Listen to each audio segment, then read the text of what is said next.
Hello মিষ্টি বন্ধুরা, welcome back to my channel. কেমন আছো তোমরা সবাই?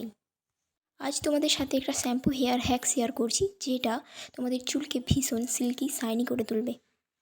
তো প্রথমে আমি এখানে নিয়েছি চাল। হ্যাঁ বন্ধুরা, চাল আমাদের চুলের জন্য অত্যন্ত উপকারী একটি উপাদান। আমি এখানে 2 চামচ চাল নিয়েছি।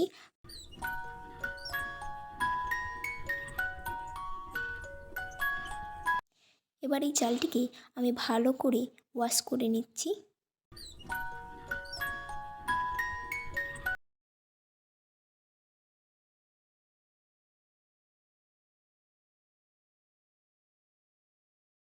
এবার জল দিয়ে ঢেকে রেখে দেবো 2 ঘন্টা। তোমরা চাইলে ওভারনাইটও রাখতে পারো।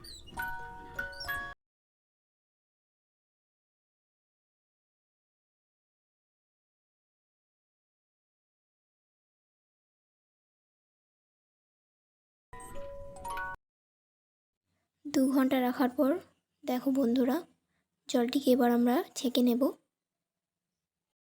বন্ধুরা, তোমরা যখনই শ্যাম্পু করবে আমার এই পদ্ধতিতে একবার শ্যাম্পু করে দেখবে তোমাদের চুলটাকে কতটা সিল্কি করে তুলবে। এখানে তোমরা তোমাদের ফেভারিট শ্যাম্পু দিতে পারো। বন্ধুরা, ভালো থেকো, সুস্থ থেকো। এরকম আরও হেয়ার কেয়ার টিপস পেতে লাইক, কমেন্ট, শেয়ার এবং চ্যানেলটি সাবস্ক্রাইব করে পাশে থেকো।